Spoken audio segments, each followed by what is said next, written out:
Bismillahirrahmanirrahim. Assalamualaikum warahmatullahi wabarakatuh.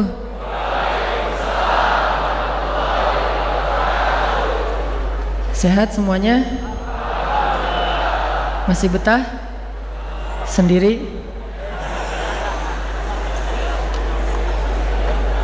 Kalau hujan-hujan gini jadi makin nelangsa ya, menjadi jomblo. Jadi jomblo tuh enaknya kalau musim panas. Kalau musim hujan pasti ngerasa aduh ngelihat teman-teman yang lain pulangnya kuliah cepet-cepetan, pulang kerja cepet-cepetan. Kenapa kita malah betah di kantor, betah di kampus, nggak ada yang nungguin soalnya.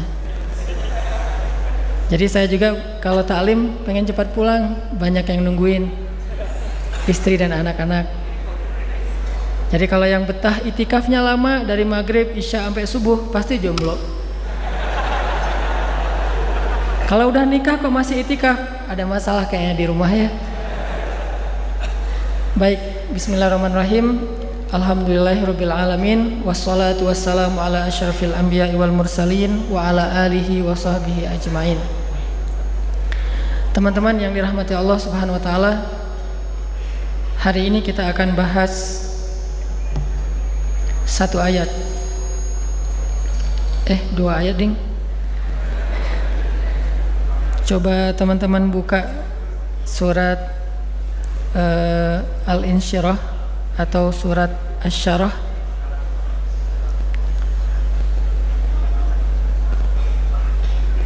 Surat 94 ayat 5 dan 6. Ayat yang cukup populer yaitu kalimat fa inna ma'al usri yusra, inna ma'al usri yusra. Kalimat ini pasti udah common banget lah di dunia kita sebagai muslim. Selalu orang ngomongin udah tenang aja, di dalam kesulitan ada kemudahan, di dalam kesulitan ada kemudahan. Banyak dari statement Al-Quran dan hadis itu mudah banget difahami. Tapi yang sulit adalah meyakininya. Kalau orang bilang, oh memahaminya gampang, mengamalkannya yang susah. Menurut saya sih enggak gitu. Mengamalkannya gampang, justru yang sulit meyakininya. Karena kalau kita udah believe, udah yakin sama statement itu, pasti gampang mengamalkannya.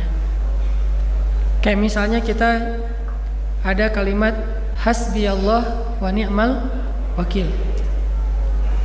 Innamal mu'minun idza dzukirallah wajilat qulubuhum. Artinya nggak ada syariat yang kita nggak bisa menjalankan. Terus kenapa ada yang kerasanya sulit banget, susah mau putusin dia? Kenapa? Karena kita nggak yakin ada orang yang lebih baik dari dia kalau kita memutuskannya, kan? Masalah yakin kan? Kenapa kita nggak mau mutusin? Karena kita juga nggak yakin mau menyeriusin dengan menghalalkan. Putus nggak mau, dihalalkan juga nggak berani. Jadi ini kayak kurang bertanggung jawab. Kenapa? Karena dia pengen enaknya aja tapi tidak mau mengambil amanahnya. Begitu juga kalimat fa inna ma'al usri yusra. Ini bukan masalah udah ngerti belum kalimat ini? Insya Allah semua kita ngerti. Bersama kesulitan ada kemudahan. Dan bukti-bukti sejarah begitu juga yang terjadi dalam kehidupan kita udah banyak banget. Udah banyak banget cerita bahwa di dalam kesulitan selalu ada kemudahan. Itu terjadi dalam kisah Nabi Ayub, terjadi dalam kisah Nabi Nuh, terjadi dalam kisah Nabi Musa, terjadi dalam kisah banyak anbiya. Begitu juga para sahabat, para solihin. Dan kita juga pernah ngalamin pasti dalam hidup kita. Oh ternyata gara-gara saya nggak lulus mata kuliah itu, akhirnya saya jadi ahli justru di mata kuliah itu. Gara-gara saya kemarin judul skripsinya ditolak, akhirnya saya nemuin satu judul skripsi lagi yang mungkin lebih bermanfaat kelak di masa depan saya. Artinya kita udah tahu bahwa fa inna ma'al usri yusra itu memang ada. Tapi masalahnya kita yakin gak? Apakah ketika kita ngalamin satu masalah, satu kesulitan, satu musibah, kita langsung ingat ayat ini? Begitu misalnya hilang handphone, wah fa inna ma'al usri yusra, bersama hilang handphone nemu calon. Pasti ada kisah kayak gitu. Nggak mungkin, itu bukan cuma cerita sinetron ya. Ada lah yang kayak gitu-gitu. Gara-gara nggak keterima di salah satu kampus, akhirnya sekampus dengan si dia. Kan bisa aja kayak gitu, sefakultas sama si dia. Ya saya kayak gitu. Dulu pengen jadi dokter, tapi karena nilai eksat saya jelek, akhirnya saya ke Al-Azhar. Di Al-Azhar ketemulah dengan ayat-ayat cinta. Coba kalau saya jadi dokter, mungkin sekarang saya nggak bisa jalan ke Bandung, atau mungkin cerita tentang kisah gimana ketika cinta bertasbih di Mesir, gimana kita kejar-kejaran metro gitu, MRT, satu di gerbong depan, satu di gerbong belakang, terus ngelihat udah turun belum, kayak gitu-gitu. Nggak ada cerita kan? Ada sih mungkin cerita lain yang kita nggak tahu. Cuman ada kisah-kisah bahwa di dalam kesulitan itu ada kemudahan. Ada banget. Tinggal masalahnya yakin nggak kita dengan hal ini. Yakin nggak bahwa sebuah kesulitan itu kalau kita yakin kepada Allah itu emang kemudahan sejatinya. Cuman kita memberi judulnya itu sulit. Sedangkan Allah memberi judul kesulitan itu kemudahan sebetulnya. Ini masalah belief, masalah yakin, percaya apa enggak dengan ayat tersebut. Sehingga yang kita coba belajar sekarang bukan belajar tafsir atau belajar definisi fa inna ma'al usri yusra, inna ma'al usri yusra, bukan belajar itu, tapi kita belajar iman. Membaca Al-Quran bukan cuma belajar memaknai, tapi belajar yakin. Bahkan sebelum memaknai secara lebih dalam, yakin dulu. Sehingga dulu ada sahabat namanya Abdullah ibnu Mas'ud. Saya pernah cerita Abdullah ibnu Mas'ud itu ngafal Qurannya, sekali dengar langsung hafal. Kita kalau sekali dengar langsung lupa.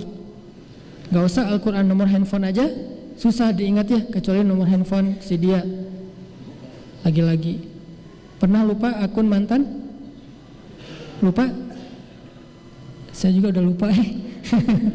Nah, artinya Abdullah bin Mas'ud itu hafalannya luar biasa. Sekali dengar langsung hafal. Kalau sekali dengar langsung hafal alif lam mim itu wajar. Alif lam ro, Ustaz saya udah hafal. Alif lam ro, apalagi Yasin, 2 huruf, ada yang 1 huruf, Nun, Qaf, Shad. Ibnu Mas'ud hafalnya bukan sekali dengar cuma 1 ayat, 1 juz. Siapa yang lebih keren dari Ibnu Mas'ud di sini? Yang bisa mendengar 1 juz, udah selesai dengar, udah langsung hafal? Kayaknya nggak ada nih. Saking luar biasanya hafalan Ibnu Mas'ud. Apakah dia jenius? IQ-nya di atas rata-rata? Enggak, standar-standar aja dengan yang lain. Bedanya apa? Kata dia, ta'allamnal iman qablal Qur'an. Kami belajar iman sebelum belajar Quran. Jadi belajar yakin sebelum belajar membaca, sebelum belajar tafsir, sebelum belajar fikih. Sehingga ketika udah yakin, apapun makna dari ayat itu mudah diamalkan. Kalau udah yakin, gimana pun perintah ayat itu gampang diamalkan. Kalau udah yakin, apapun larangan di dalam ayat itu gampang ditinggalkan. Belajar yakin yang sekarang kita coba giatkan lagi tuh, bukan belajar faham doang. Termasuk sesederhana ayat fa inna ma'al usri yusra, inna ma'al usri yusra. Belajar yakin. Kayak misalnya dulu para sahabat atau sahabiat ketika turun ayat tentang hijab. Begitu turun ayat tentang hijab, tentang jilbab, tentang menutup aurat buat cewek, itu cewek-cewek Madinah yang muslimah baru dengar ayat itu dari suami-suami mereka. Jadi turun ayat, Nabi menyampaikan ayat ini kepada para suami, suami-suaminya pada pulang. Kalau yang jomblo hafal aja dulu, ntar pas nikah baru dia sampai. Nah, suami-suami pada pulang, sampai di rumah bilang, wahai istri-istriku, emang kamu udah nikah? Oh iya ya, belum, lupa. Dia ngomong ke istri-istri mereka gitu, sudah turun ayat kepada Rasulullah tentang menutup aurat, dibacain. Begitu ayat dibacakan, ini cewek-cewek Madinah langsung menutup kepala mereka dengan apa yang ada di tangan mereka. Ada panci, pakai panci. Ada jemuran pakai jemuran. Kok bisa spontan gitu ngamalinnya? Gampang banget. Kenapa kita udah baca ayat itu berkali-kali belum bisa? Bedanya apa nih? Emang kita nggak ngerti? Ngerti. Fatwanya ada, ayatnya jelas, hadisnya banyak. Kok belum juga? Nah, bukan masalah ngerti nggak ngerti nih, masalah iman. Bahwa di dalam syariat ada kebaikan. Belajar yakin berarti. Para sahabiat, para cewek-cewek Madinah yang beriman itu, mereka ngomong ya ayyuhalladzina amanu. Emang orang yang beriman. Sehingga karena dia udah beriman, begitu turun ayat, tutuplah aurat kalian, jagalah pandangan kalian, dan seterusnya, mereka langsung mengamalkan dengan sangat mudah. Sangat mudah.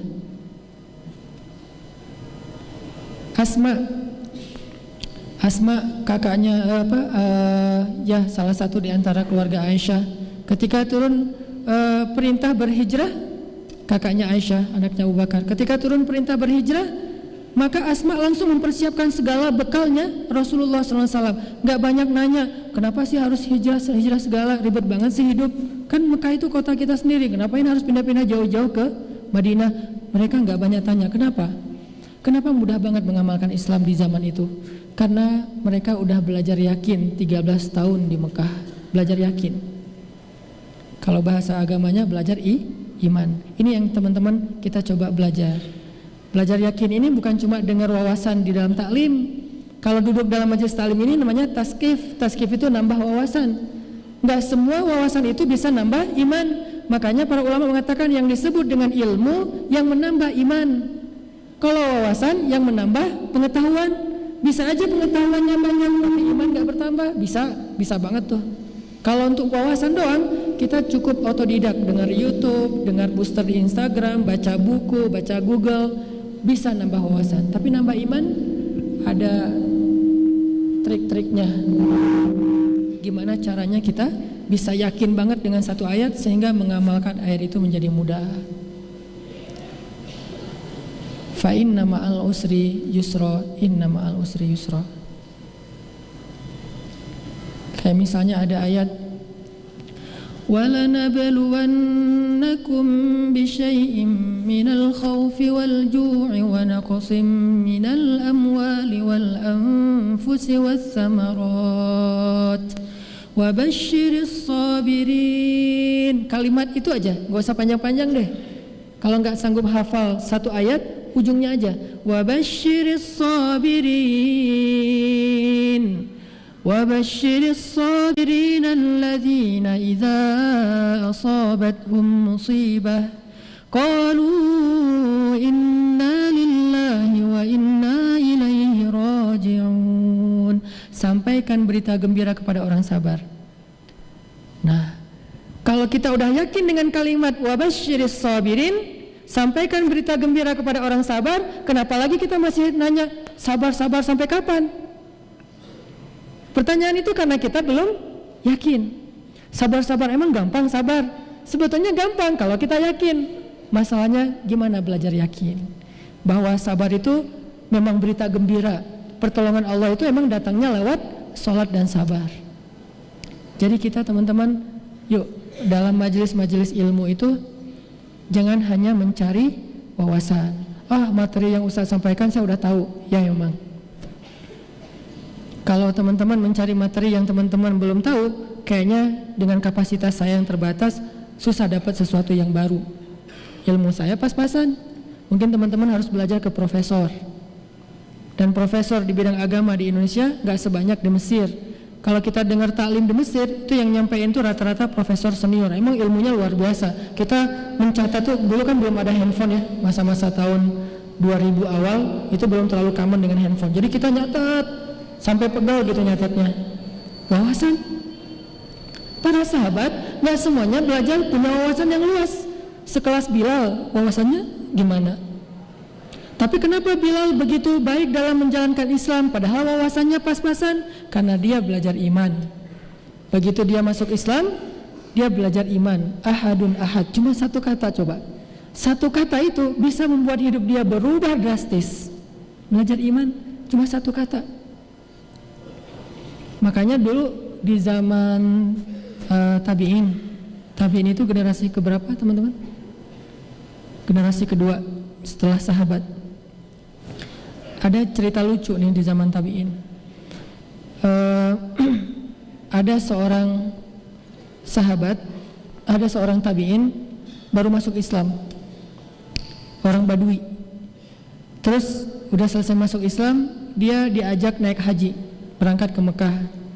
Udah selesai semua rangkaian ibadah haji, dia ngelihat di dalam Masjidil Haram ada kajian, ada taklim. Waktu itu ustadznya selebgram, namanya Abdullah ibnu Abbas, followersnya udah banyak lah. Abdullah ibnu Abbas ini sahabat yang kata Nabi hibrul ummah, tintanya umat. Artinya semua ilmu umat Islam tintanya dari dia, Abdullah ibnu Abbas. Anak muda, masih muda, tampan, gimana nggak tampan, keluarga besar Rasulullah kan, masih ahlul bait gitu. Udah gitu aura ulamanya, aura kesolihannya, jenggotnya jenggot tipis gitu, nggak setipis saya juga sih. Terus cuman nggak pakai kupluk. Nah ini Ibnu Abbas lagi taklim di Masjidil Haram. Ditanya sama laki-laki Badui tadi, itu siapa? Kata temannya, itu sahabat Nabi namanya Abdullah bin Abbas. Oh, lagi ngapain mereka? Lagi taklim.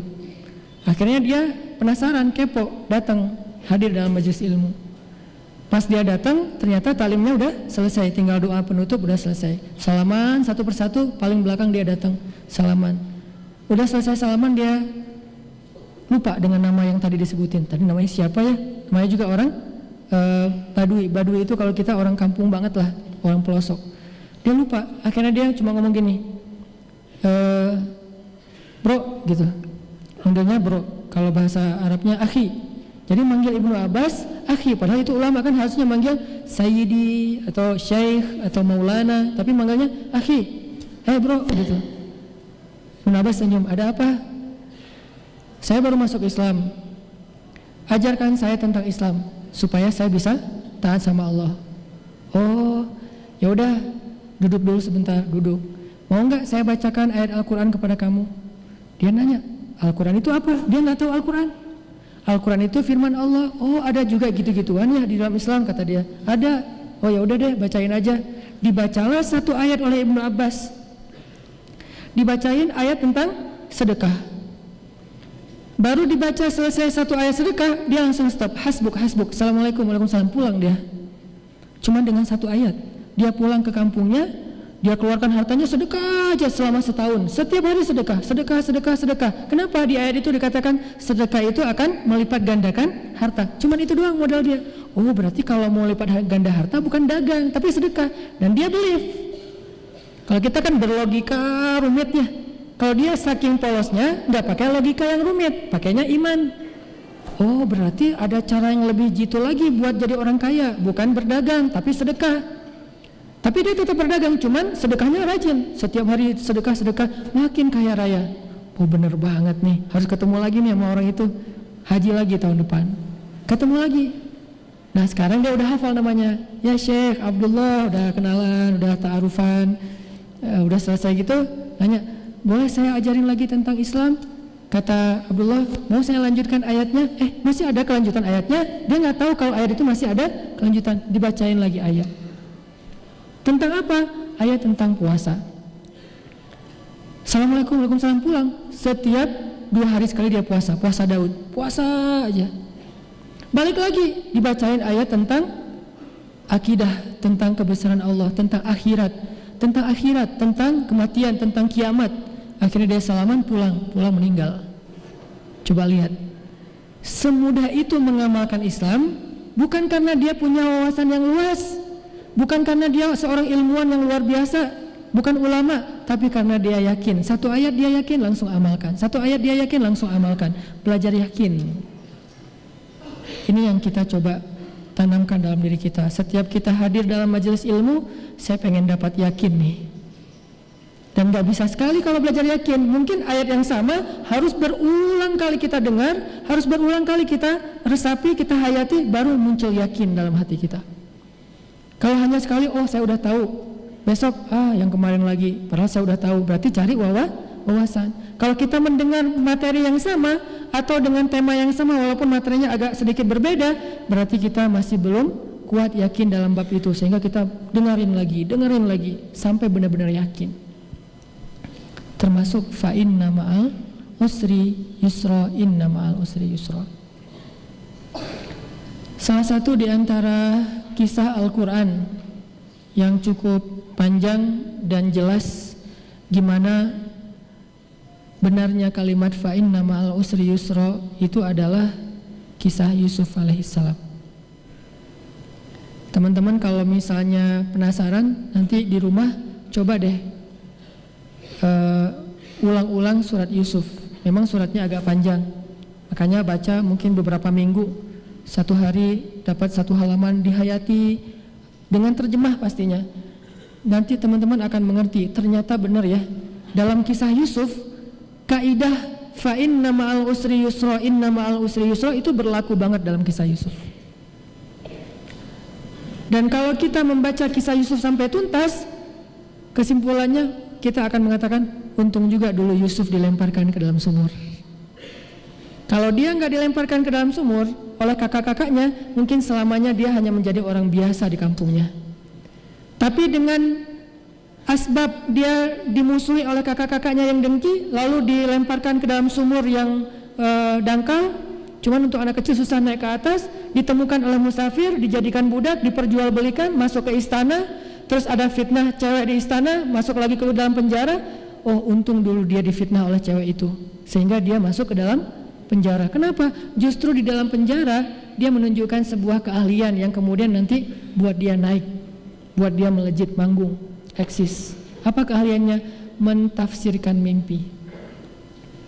Di dalam penjara ada sesama napi itu yang namanya juga sesama napi curhat gitu. Gua semalam mimpi aneh banget mimpinya. Disebutin mimpinya. Nabi Yusuf mentafsirkan mimpi itu dan ternyata mimpi tersebut jadi kenyataan. Sehingga gara-gara Yusuf pernah menafsirkan mimpi dan jadi kenyataan, begitu raja bermimpi, maka raja itu memanggil Yusuf. Wahai Yusuf, saya dengar kamu itu jago menafsirkan mimpi, coba tafsirkan mimpi saya. Semua orang-orang ahli hikmah gak bisa menafsirkan mimpi raja. Nabi Yusuf menafsirkannya dan sangat logis. Sehingga akhirnya setelah mimpi itu terbukti benar seperti tafsir Yusuf, Yusuf pun diberikan jabatan sebagai Menteri Kesejahteraan Masyarakat atau Menteri Ekonomi kalau sekarang. Dan dengan potensi itu Yusuf menunjukkan keahliannya, meningkatkan kesejahteraan orang-orang Mesir, akhirnya naik lagi sampai menjadi raja. Berawal dari apa teman-teman? Berawal dari dilemparkan ke dalam sumur. Berlanjut dengan difitnah sehingga masuk penjara. Fa inna ma'al usri yusra, inna ma'al usri yusra, 2 kali. Setiap ada kesulitan, maka kesulitan itu membawa kita kepada kemudahan. Kesulitan, kemudahan, kesulitan, kemudahan, dan itu pasangan, gak bisa dipisahkan. Sebagaimana pasangan antara malam dan siang. Kayak misalnya Nabi bilang gini, ini ada hubungannya dengan fa inna ma'al usri yusra. Malam itu ada beberapa potongan. Ketika potongan malam itu sudah semakin larut, sudah semakin pekat, sudah semakin hening, sudah semakin sunyi, maka berarti malam itu mendekati waktu fajar. Makin sunyi berarti sudah mendekati waktu ayam berkokok, sudah mendekati waktu matahari terbit. Kalau masih ramai berarti baru maghrib. Maghrib kan ramai nih, riuh, orang baru pulang kerja segala macam. Isya orang keluar untuk ngopi bareng teman-teman, bareng keluarga, makan, cari jagung bakar. Isya jam 10 mulai pulang dari jalan-jalan keluarga, jam 11 mulai masuk kamar tidur, jam 12 mulai hening, kecuali yang biasa begadang atau yang ngerjain tugas-tugas yang belum selesai, tugas akhir segala macam. Jam 1 yang nungguin bola, jam 2, jam 3 bola selesai, udah ngantuk banget. Makin ngantuk berarti mendekati waktu fajar. Makin lelah, makin lemah berarti mendekati waktu fajar. Jam 3:30 atau jam 3 itu waktu yang hampir tidak ada lagi yang masih terbangun, terjaga, semuanya udah pada tidur. Itulah waktu yang paling baik dan waktu itulah mendekati fajar. Apa filosofinya? Semakin sulit kehidupan seseorang, semakin dekat dengan pertolongan Allah. Semakin sulit keadaan seseorang, semakin baik waktu yang paling baik buat dia berdoa kepada Allah Subhanahu wa taala. Semakin sulit kehidupan seseorang, semakin dekat dengan sebuah jalan keluar. Jadi kalau kita ngerasa kesulitan kita biasa-biasa aja, ya berarti memang kita baru diuji. Jangan ngomongin pertolongan dulu di situ, ngomongin sabar. Lalu datang lagi ujian berikutnya, bertubi-tubi, 1, 2, 3, 4, 5 dan seterusnya. Pertama ujiannya apa? Mata kuliah 1 nggak lulus. Padahal ini mata kuliah favorit banget. Kenapa ya bisa nggak lulus? 1. Yang kedua ujian yang lain apa? Akhir bulan, kiriman belum datang. Yang ketiga ujian apa lagi? Ada masalah sama teman, ada salah paham, akhirnya kita ditinggalkan atau jadi putus hubungan, live group segala macam lah. Yang keempat, nah ini yang paling susah nih, diputusin. Lengkap kan? Sempurna sudah ujiannya. Berarti ketika diputusin sudah mau dekat dengan nyambung lagi yang lain yang lebih baik. Nyambungnya gimana? Mungkin nyambungnya bukan kita jadian yuk, enggak, yuk kita halalan yuk. Maksudnya halal lebaran gitu. Jadi makin susah, makin sulit, makin banyak ujian yang bertubi-tubi, itu artinya memang semakin dekat dengan yusr, kemudahan. Dan kayak gitulah filosofi malam, semakin pekat, semakin sunyi, semakin lelah, semakin mendekati dengan terbitnya fajar. Makanya di dalam Al-Baqarah Allah juga bilang, Am hasibtum an tadkhulul jannata walamma ya'tikum mathalul ladzina khalaw min qablikum massathumul ba'sa'u wad-dharra'u wa zulzilu. Bukan cuma 1 ujian, 3 sekaligus. Massathumul ba'sa'u wad-dharra'u wa zulzilu hatta yaqula ar-rasul walladzina amanu ma'ah mata nasrullah. Udah luar biasa ujiannya, maka Rasul dan orang yang beriman pun bertanya, kapan datangnya pertolongan Allah? Apa jawaban Allah? Ala inna nasrullahi qarib. Kalau ujian kalian udah sulit banget, baru Allah mengatakan pastinya pertolongan Allah berarti sudah dekat. Itu maksudnya. Bukan Allah PHP ya, bukan hardcore lah ya. Allah tuh ngasih tahu bahwa pertolongannya udah dekat. Itu karena Allah tahu bahwa kesulitan kalau sudah semakin berat, memang itulah sunnatullah, pertolongannya sudah dekat. Jadi ini teman-teman yang kita coba belajar yakin. Oh, kenapa ya tahun ini saya ujiannya banyak banget, 1, 2, 3, 4 sampai mungkin kalau kita hitung puluhan. Oh, berarti tahun depan sebentar lagi Allah akan mendatangkan kejutan yang luar biasa dalam kehidupan kita. Syaratnya cuma 1, wabasyiris sabirin. Sabar, baru dapat berita gembira, surprise. Kalau nggak sabar, udah rugi dengan musibah, rugi juga nggak dapat apa-apa setelahnya. Kita nggak punya pilihan sebetulnya dalam sunnatullah, karena Allah yang menjadikan kehidupan kita seperti itu. Sebagaimana kita nggak bisa memilih antara siang dan malam. Pengen siang aja, susah. Masa kita mau kejar-kejaran matahari lewat naik pesawat, menghindari matahari kan susah juga ya. Nggak bisa kita menghindari malam. Entar lagi udah mau maghrib, matahari jangan terbenam dulu dong, gua belum selesai nih urusan sama yang ini dan segala macam. Nggak bisa. Itu sunnatullah. Begitu juga dengan ujian dan pertolongan. Itu sama dengan siklus. Tetapi makin sulit ujian, makin dekat dengan pertolongan. Begitu juga dengan kenikmatan. Kenikmatan semakin benderang, semakin nyaman, semakin dekat dengan masa diuji oleh Allah Subhanahu wa taala. Jadi teman-teman yang dirahmati Allah, bisa enggak kita belajar meyakini hal ini? Fa inna ma'al usri yusra. Sehingga ketika dikasih ujian oleh Allah, kita hitung 1. Dikasih lagi ujian 2. Dikasih lagi ujian 3. Wah, 3 berarti semakin dekat ke pertolongan. 4 makin dekat lagi, 5 makin dekat, 10 wah ini udah dekat banget nih. Jadi selalu optimis gitu, bukan baru dikasih 1, apa lagi nih maunya Allah. Enggak, kita hijrah ya, kan hijrah itu diuji dulu sama Allah.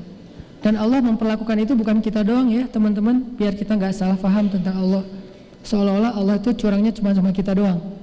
Teman saya nggak gitu, saya doang yang diperlakukan kayak gini. Enggak, ada orang yang lebih soleh dari kita diperlakukan hal yang sama. Baru hijrah, Allah uji. Siapa dia? Bilal bin Rabah. Bilal tuh sebetulnya hidupnya dulu tuh ya anteng-anteng aja, nggak ada masalah. Walaupun dia budak, tapi kan nggak pernah disiksa, nggak pernah dipenjara, nggak pernah diikat, nggak pernah ditindih dengan batu, nggak pernah diapa-apain. Cuman statusnya budak.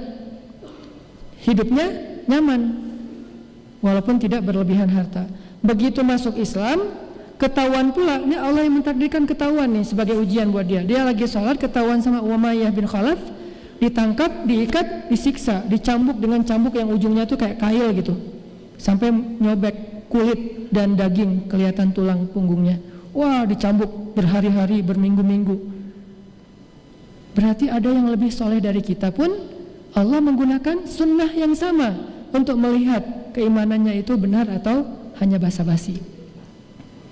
Siapa kita untuk merasa Allah harusnya langsung ngasih kita apresiasi?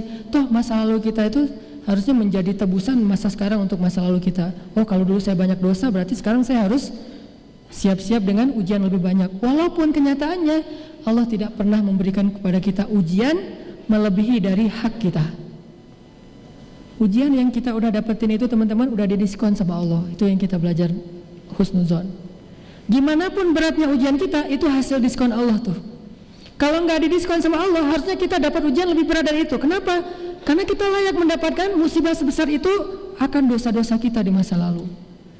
Kenapa cuma segitu? Karena Allah diskon. Dosanya 10, ujiannya 1. Kan kita buat dosa itu setiap hari dulu ya. Minimal apa? Ninggalin sholat. Setiap hari ninggalin sholat. Berapa lama? Bertahun-tahun. Berarti harusnya setiap hari diuji bertahun-tahun. Tapi enggak, cuma dikasih ujian sedikit. Berarti ujian yang kita dapetin sekarang teman-teman, itu hasil diskon Allah untuk menggugurkan dosa-dosa kita di masa yang lalu, sekaligus untuk mengangkat derajat kita jika kita bersabar. Sehingga ketika diuji sama Allah, enggak langsung suuzon, perasaan dulu sebelum hijrah enggak gini-gini amat, kenapa setelah hijrah malah jadi banyak masalah, jadi bertubi-tubi, jadi hidupnya enggak nyaman lagi. Enggak. Kita dulu tidak paham, ternyata dulu kita berbuat dosa siang dan malam, itu adalah musibah paling besar dalam hidup kita. Kalau Allah wafatkan kita waktu itu, pasti kita akan jadi orang yang rugi selama-lamanya di akhirat. Udah maghrib? Ya. Jadi teman-teman, kesimpulan untuk sesi pertama ini adalah, yuk kita belajar yakin. Bukan belajar faham aja, tapi belajar yakin. Fa inna ma'al usri yusra, inna ma'al usri yusra. Gimana caranya? Insyaallah nanti kita lanjutkan setelah sholat maghrib.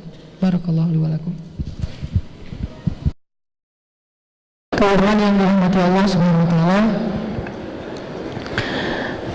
tadi kita membahas belajar yakin terhadap kepada statement-statement Al-Quran ataupun hadis, diantaranya kalimat fa inna ma'al usri yusra, bahwa bersama kesulitan itu ada kemudahan, dan bersama kesulitan itu ada kemudahan. Dan Allah menggunakan istilah bersama memang artinya satu paket. Ini kita belajar yakin, satu paket. Kadang kemudahan itu datangnya barengan, kadang kemudahan itu datangnya belakangan, tapi yang pasti kemudahan selalu ada bersama kesulitan. Itu satu paket. Kalau kita yakin paket ini, kayak misalnya kita buka kado nih, kita yakin di dalamnya tuh ada hadiah, walaupun bungkusnya berlapis-lapis ya. Kan ada suka yang iseng, pertama buka bungkus kado yang bagus, udah gitu koran, ujung-ujungnya cincin ya. Nah, karena kita yakin ada paketnya di dalam, ada hadiahnya, gimana pun kesulitan untuk membuka kado itu buat kita bukan sesuatu yang berarti, nggak masalah. Malah jadi kayak dianggap seru-seruan gitu, jadi dianggap hari gitu kan ya. Wah ini seru nih, buka, ketawa lagi, buka lagi, ketawa lagi, buka lagi. Kenapa bisa ketawa pas membuka yang isinya cuma koran, baru terakhir ada surprise? Kenapa ketawa? Karena yakin dia itu ada hadiah. Begitu juga ketika kita yakin dalam kesulitan itu ada kemudahan, dalam kesulitan itu ada kebaikan. Sehingga pas ada kesulitan kayak ngelihat bungkusan koran tadi, mungkin agak berat ya kalau harus bisa ketawa pas dikasih musibah ya. Kita udahan aja ya. Kenapa kamu kayak gitu? Ya berarti bentar lagi kita mau halal, makanya kamu minta udahan, benar kan? Kegeeran, ketawa lagi. Makin dia gitu, makin kita ketawa. Lama-lama dia pergi karena dianggap orang aneh ya. Bisa nggak kayak gitu? Kalau nggak bisa kayak gitu pun minimal kalau nggak bisa ketawa, kayaknya agak-agak nggak tahu nih lebay apa enggak nih ketawa kalau pas lagi dikasih ujian. Buat orang-orang kayak kita mungkin belum sampai level itulah. Tapi setidaknya di dalam hati kita belajar yakin pas buka kado isinya koran, dia lagi uji saya nih. Buka kado isinya koran, buka lagi isinya koran. Kalaupun nggak ketawa seru, minimal yakin. Buka terus sampai nemu. Ternyata suratnya ada kertas, Anda belum beruntung, kan? Ini artinya teman-teman tergantung yakin sih sebetulnya. Ayat Al-Quran itu mudah, hadis itu mudah. Kitanya yang belum benar-benar kuat iman dalam mengamalkan. Kayak misalnya ada satu syariat yang kita belum mampu mengamalkan, kita jangan bilang syariat itu nggak benar, bukan. Syariat itu udah nggak cocok lagi dengan zaman sekarang, bukan. Kita ngaku aja deh, saya emang belum soleh, belum bagus imannya, belum bisa mengamalkan ayat itu. Artinya kita masih termasuk orang beriman, cuma imannya lemah. Kalau kita nggak bisa ngamalin satu ayat atau satu syariat, terus kita menuduh ayat atau syariat itu nggak benar, berarti kita nggak termasuk orang beriman. Nauzubillah, malah termasuknya orang munafik. Nah, orang beriman masih mengaku itu benar. Shadaqallah, shadaqar Rasul, walaupun bukan tidak semua ayat mampu kita amalkan. Karena emang butuh iman yang kuat untuk bisa mengamalkan ayat Al-Quran. Kenapa ada para sahabat kalau dalam angle perang misalnya, dulu kan ada wamil ya, sehingga ketika ada musuh menyerang kota Madinah mereka wajib membela negara, yaitu dengan jihad, istilah Islam. Jihad itu istilah kita mah wamil atau militer lah, sama aja sebetulnya, cuman nilainya aja yang mungkin Islam lebih luas. Kenapa ada sahabat ketika ada ayat infiru khifafan wa thiqalan, berlarilah kalian membela agama Allah, membela tanah air kalian dalam keadaan ringan atau dalam keadaan berat. Ada sahabat yang ringan banget berangkat, ada yang mikir-mikir. Apakah yang mikir-mikir ini punya masalah di rumahnya? Enggak. Apakah dia secara fisik sedang sakit atau lemah? Enggak. Masalahnya iman. Ada yang yakin banget siapa yang terbunuh dalam membela negara, membela tanah air, membela agama, maka dia akan masuk surga. Saking yakinnya, ringan berangkatnya. Berkurang yakin, bertambah berat berangkatnya, bertambah berat langkah kakinya. Gitu juga ke masjid. Kita tahu banget lah ayat-ayat, hadis-hadis tentang ke masjid kan. Ayat tentang ke masjid misalnya, di antara bukanlah beriman itu adalah membuat perairan atau membangun tempat berwudu dan segala macam. Beriman itu adalah mendirikan sholat dan seterusnya. Terus kita tahu hadisnya, atau ayatnya innama ya'muru masajidallah, orang yang memakmurkan masjid itu adalah orang yang beriman. Hadisnya, kalau kalian lihat seorang laki-laki mondar-mandir masjid rumah, saksikanlah dia orang yang beriman. Setiap langkah itu menggugurkan dosa, mengangkat derajat. Banyak ayat dan hadis tentang keistimewaan ke masjid. Terus yang udah sama-sama tahu, kenapa ada yang ringan dan yang berat?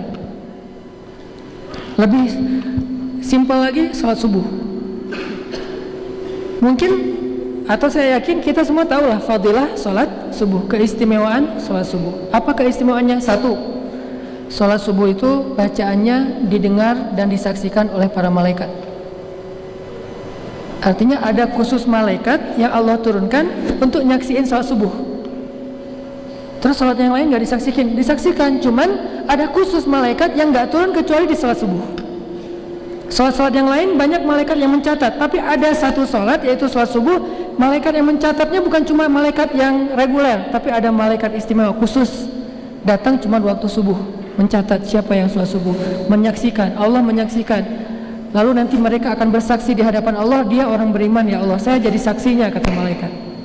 Kita tahu, tapi kenapa ada yang ringan, ada yang berat ke masjid? Nah, yakin gak nih setelah kita tahu?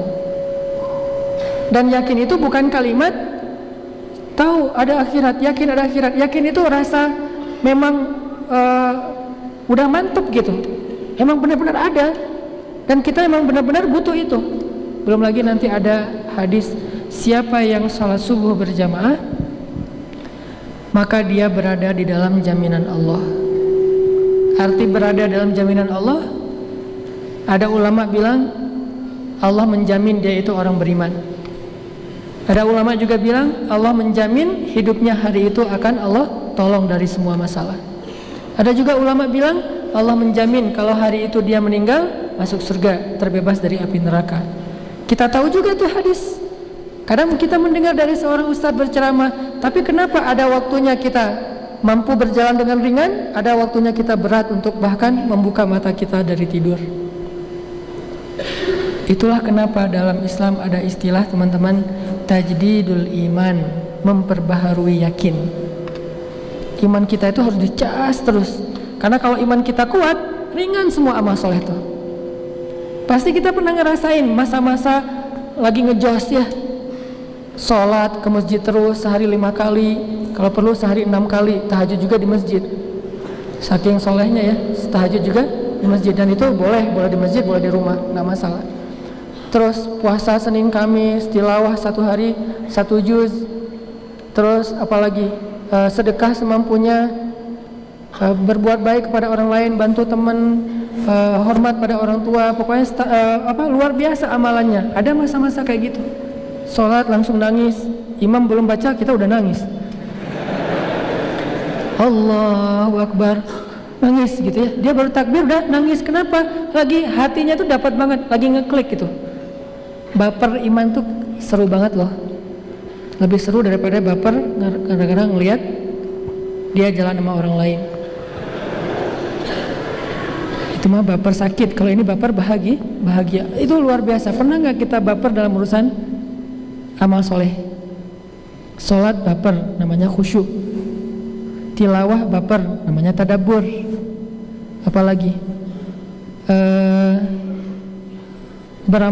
berbuat baik pada orang lain, baper, namanya ikhlas. Baper nih dalam salatnya, baru takbir udah rasanya saya lagi menghadap Allah, saya lagi menghadap Allah. Ada masa-masa kayak gitu. Kenapa? Imannya lagi naik. Yazidu wa yanqus. Berarti yang harus kita perjuangkan siang dan malam adalah gimana supaya iman itu stabil. Kalau turun pun nggak drop amat gitu. Mungkin dia tetap turun, namanya manusia. Emosi kita aja kadang-kadang bahagia, kadang-kadang sedih misalnya. Turun, tapi turunnya itu nggak sampai ngedrop, turun sedikit naik, turun sedikit naik. Itu yang kita perjuangkan. Salah satunya dengan tajdidul iman, memperbaharui iman. Karena kalau iman kita udah mantap, 1 ayat itu udah cukup buat kita. Kan ada di ayat Al-Quran yang Nabi bilang, seandainya di Al-Quran tidak ada ayat lain kecuali ayat ini, maka sudah cukup. Seolah-olah nggak ada ayat lain di Al-Quran, cuma ayat itu doang, udah cukup. Salah satu ayat itu adalah Al-Fatihah. Salah satu nama Al-Fatihah Al-Kafi, cukup. Jadi seolah-olah kalau kita nggak baca Al-Baqarah sampai An-Nas, cuma tahu Al-Quran itu Al-Fatihah doang. Kalau kita yakin Al-Fatihah udah cukup buat kita. Ada lagi ayat yang kayak gitu, surat At-Tolak, wa may yattaqillah yaj'al lahu makhraja, cukup. Ada lagi ayat yang lain termasuk ayat ini, wal asr innal insana lafi khusr. Ayat ini fa inna ma'al usri yusra. Banyak ayat yang sebetulnya satu aja udah cukup buat kita. Udah bisa membuat seseorang itu berubah, hijrah, bertaubat seperti Umar bertaubat dengan pembukaan surat Toha. Apa rahasianya? Yakin. Sehingga kalau teman-teman mencari majelis ilmu, carilah dengan niat pengen mencas iman, mencas yakin, menambah keyakinan kepada Allah. Itu rahasia memudahkan kita dalam beramal soleh. Duduk dalam majelis ilmu, ketika kita mendengarkan sesuatu, belajar, nih saya harus yakin yang ini nih, saya harus yakin, cari poin yakinnya, jangan cari poin wawasannya aja. Kalau ada gimmick, mungkin entertain, itu hanya membuat kita supaya nyaman doang.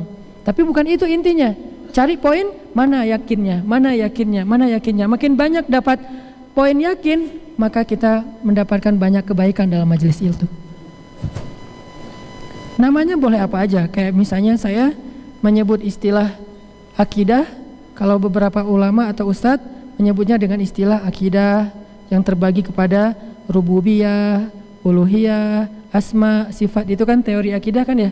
Saya menyingkatnya dengan bahasa yang mungkin menurut saya sederhana, keep the faith, menjaga iman, atau belajar yakin, belajar belief sama Allah. Istilahnya boleh apa aja, yang penting ketika kita mendengar satu ayat atau satu hadis, terasanya tuh di hati, bukan cuma terasa di dalam pikiran, kerasa di hati kita. Gimana caranya biar bisa kayak gitu?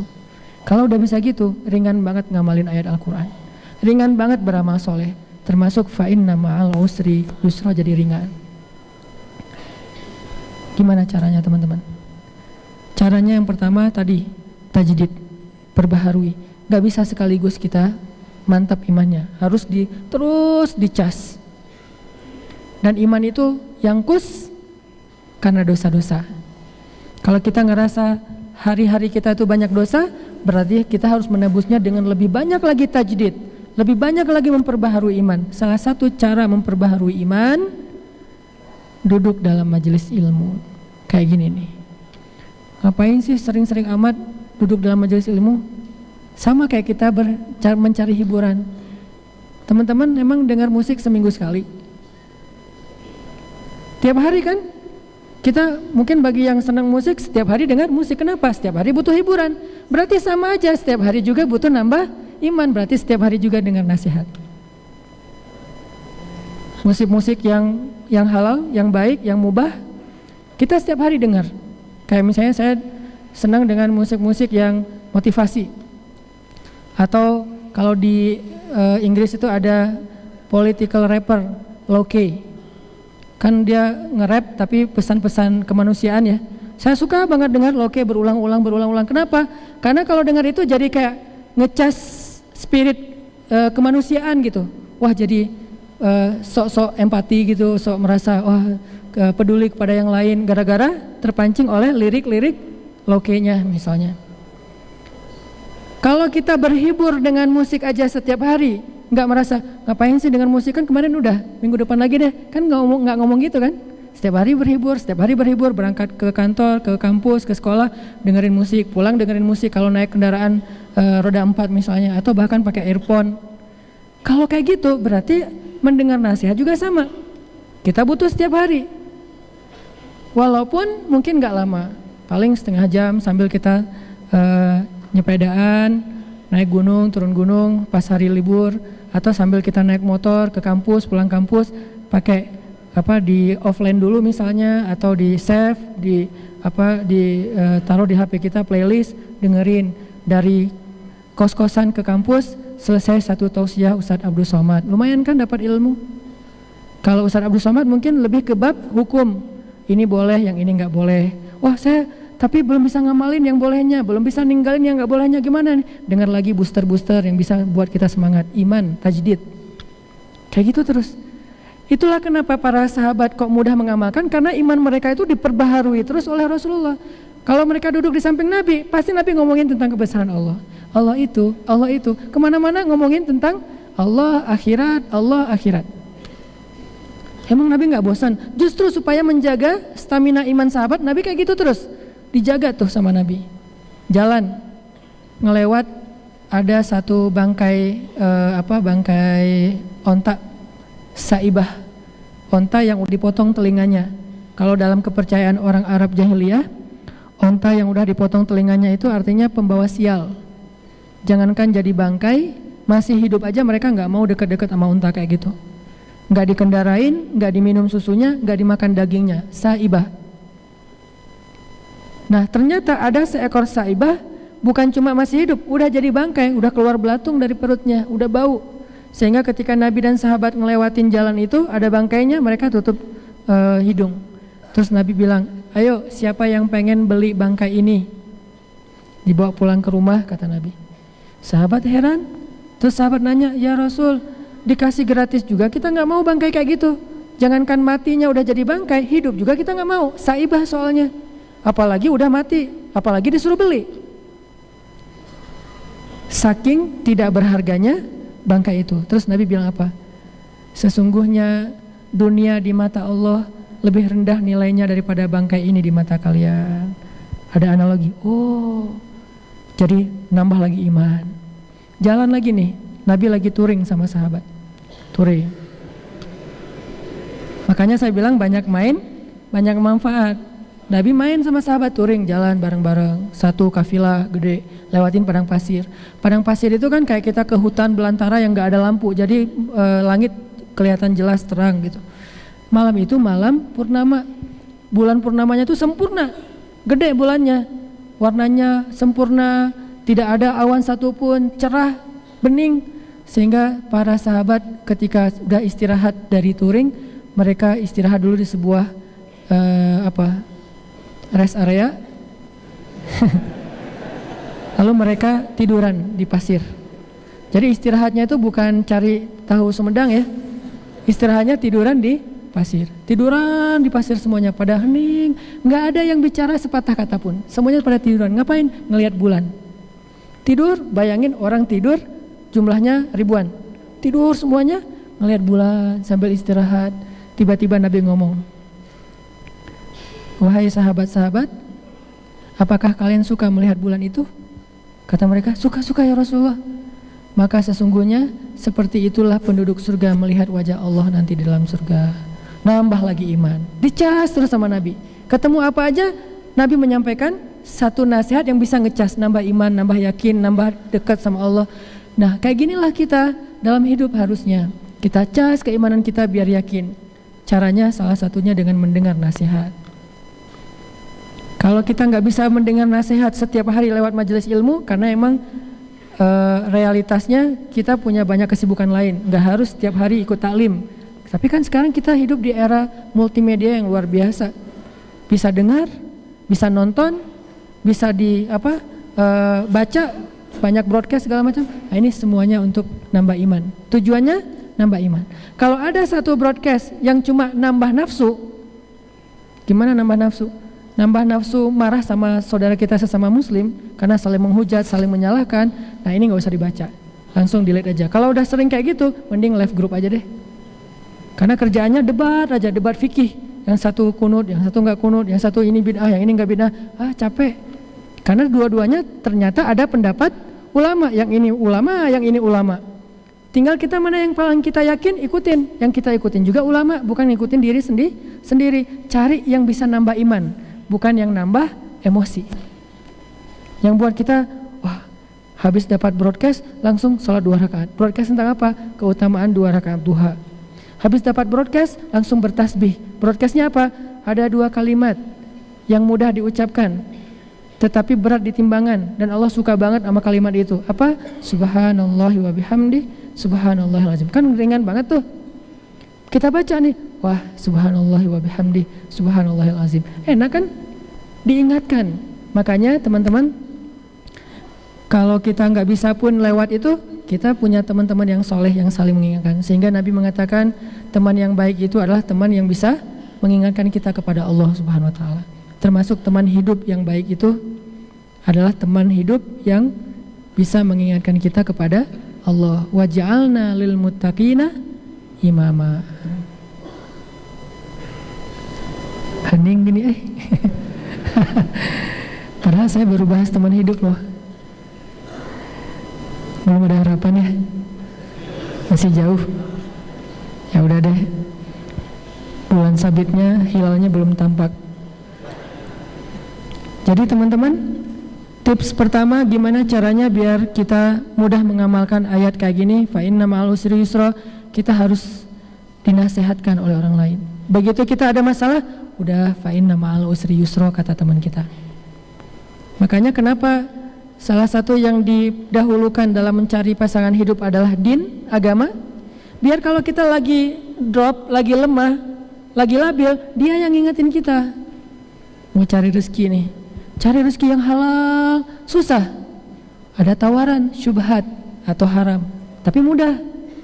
Mulai pulang ke rumah mikir, Diambil nggak ya, diambil nggak ya, deal nggak ya, transaksi nggak ya, pakai cara itu nggak ya, mikir.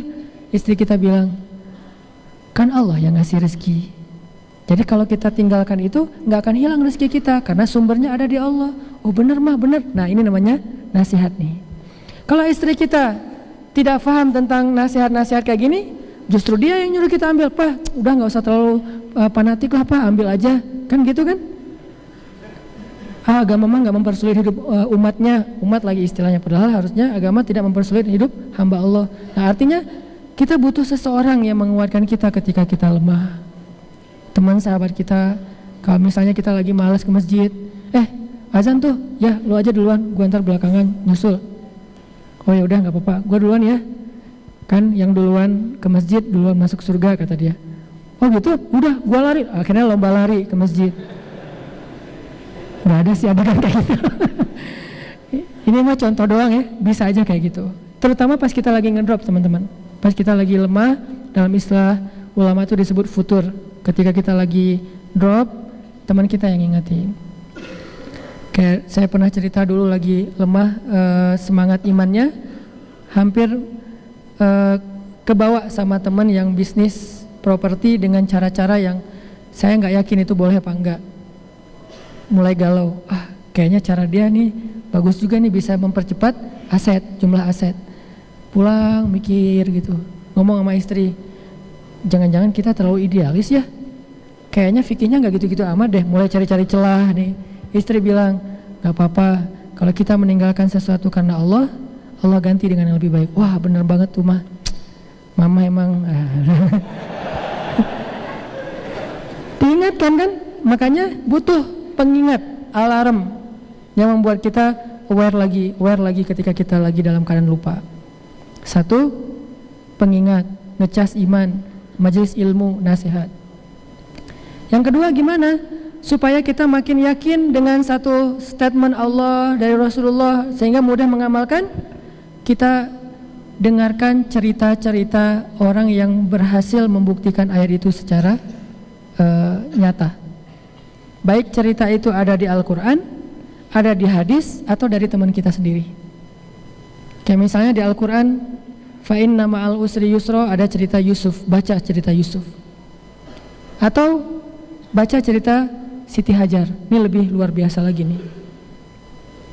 Gak nyangka bahwa ternyata di dalam kesulitan yang Allah ujikan kepada Siti Hajar, Allah sediakan kemudahan yang luar biasa. Sampai sekarang kemudahan itu masih ada. Zam-zam. Gimana kesulitannya? Sulit banget. Dan coba bayangkan itu dengan ilustrasi sejarah, jangan dengan ilustrasi sekarang. Kalau sekarang ditinggalkan di sebuah tempat, nggak ada siapa-siapa, bisa telepon.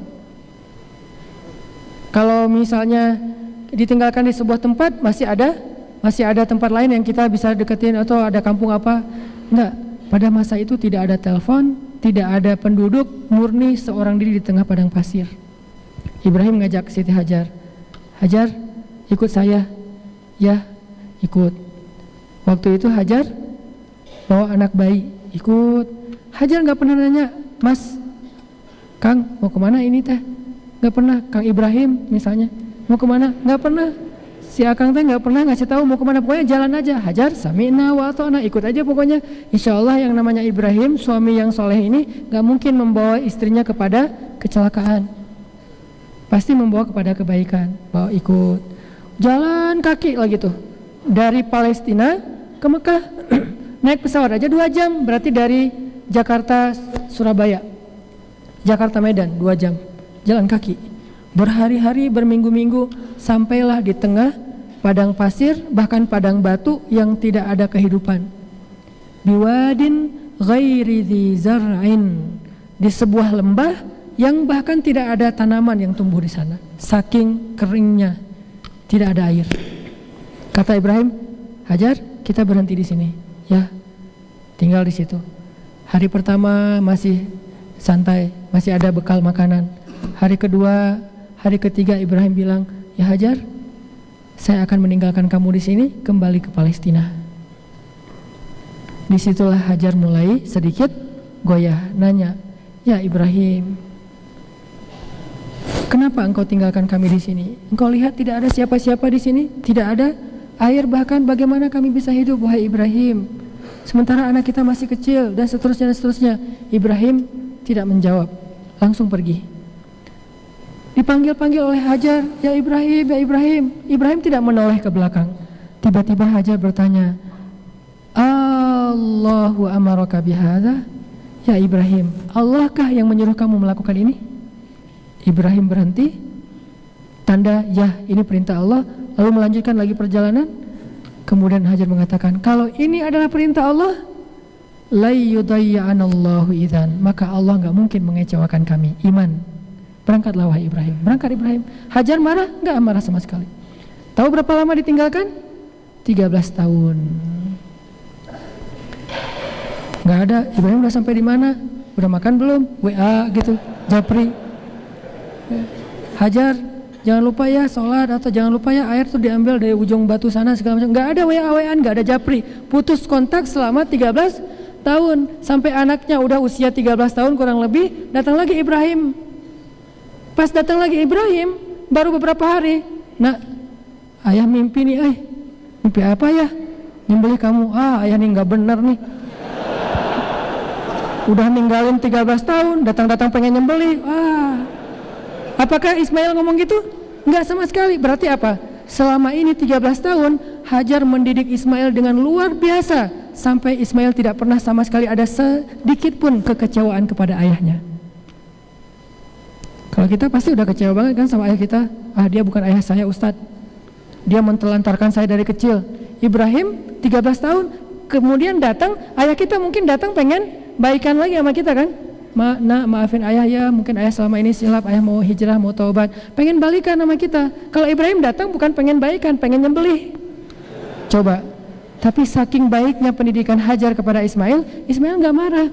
Ismail mengatakan, wahai ayahku yang tercinta, ya abati, bukan ya abi, lebih lembut. Kan bisa panggil ya abi, ya abah. Abah itu bahasa Arab, jadi bahasa Sunda. Ya abi, lebih lembut lagi apa? Ya abati, wahai ayahku tercinta, lakukanlah apa yang Allah perintahkan, maka ayah akan melihat aku menjadi orang yang penyabar.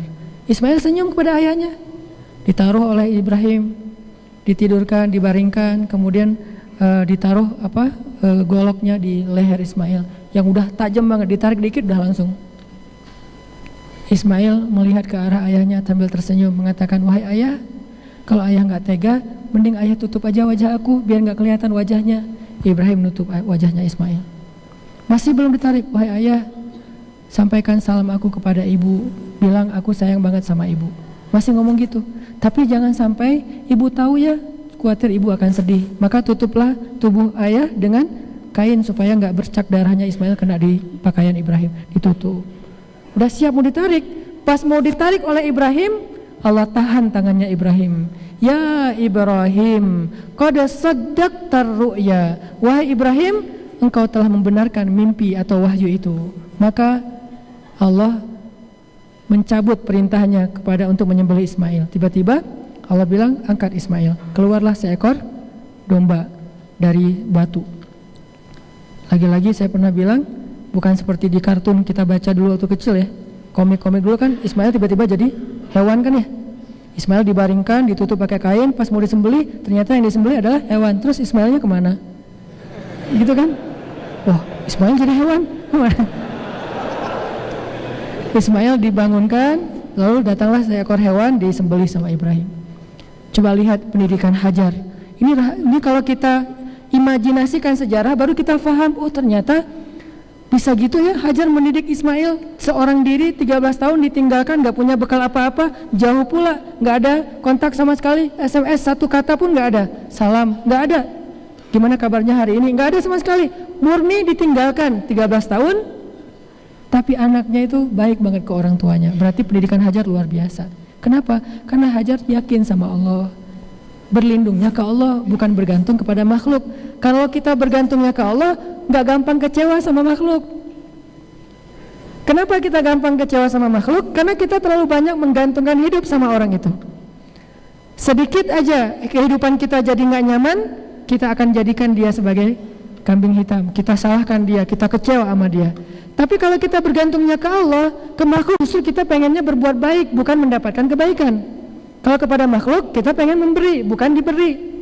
Kalau memberi nggak ada kecewanya. Kecewa nggak? Kita mau bantu teman, teman nggak mau dibantu.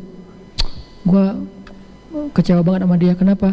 Dia nggak mau nerima pinjaman duit dari gua. Kan jarang ya, ada yang kayak gitu ya. Kita bantu orang, orang nggak mau, kita kecewa. Nggak ada cerita kayak gitu, jarang banget lah. Kecuali ini tingkat ihsannya udah luar biasa nih. Ada orang mau kita kasih sedekah, maaf nggak apa-apa, saya alhamdulillah udah makan hari ini. Sombong loh segala macam, ngamuk-ngamuk gara-gara nggak mau menerima sedekah. Nggak ada. Yang ada nggak mau ngasih sedekah, yang memintanya marah-marah. Itu banyak. Akhirnya motornya ditahan, nggak boleh lewat di perempatan gitu kan? Kan banyak tuh yang kayak gitu-gitu tuh. Jadi kalau misalnya dengan manusia, mindset kita adalah kita emang pengen berbuat baik sama dia, pengen memberi, susah kecewa sama orang. Tapi kalau kita pengen dapetin sesuatu, gampang banget kecewa sama orang.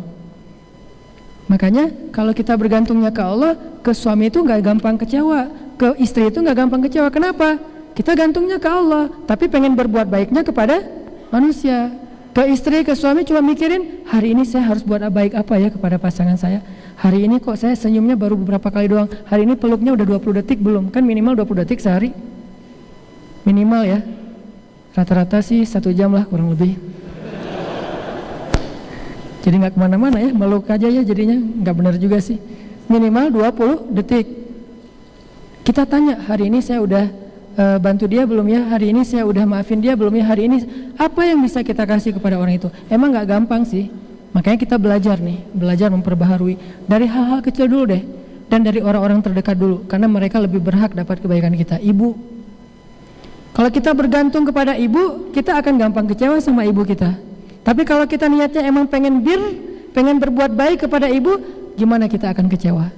Orang kita pengen berbuat baik kepada ibu kita, "Ma, dipijit ya?" Enggak, mama nggak capek. Ya udah, aku ambilin air hangat ya. Enggak, barusan minum. Apalagi cari terus apa yang bisa kita lakukan untuk ibu kita. Gimana mau kecewa? Tapi kalau kita berharap ibu kita harus gini, gampang banget tuh kecewanya. Dan itulah Hajar, simbol dari tauhid. Hajar bergantung kepada Allah, tapi pengen berbakti kepada suami. Makanya ketika ada masalah ketidaknyamanan sedikit karena suami, dia nggak gampang kecewa sama suaminya, karena itu perintah Allah. Allahu amaraka bihadza, Allah yang nyuruh kamu melakukan ini wahai Ibrahim. Ya sudah, la yudayyanallahu idzan. Kalau gitu Allah nggak akan ngecewain kami. Tinggal ternyata Allah kasih ujian penutup. Kan tadi saya katakan makin sulit berarti makin dekat dengan pertolongan. Apa kesulitan terakhir? Nggak punya air, lari-lari antara 2 bukit, Safa dan Marwah.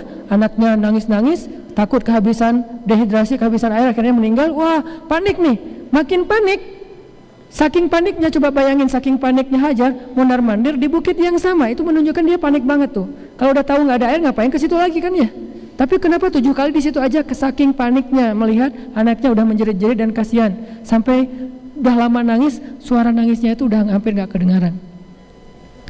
Berarti udah mau dekat dengan pertolongan. Lari. Akhirnya suara Ismail sudah tidak terdengar sama sekali.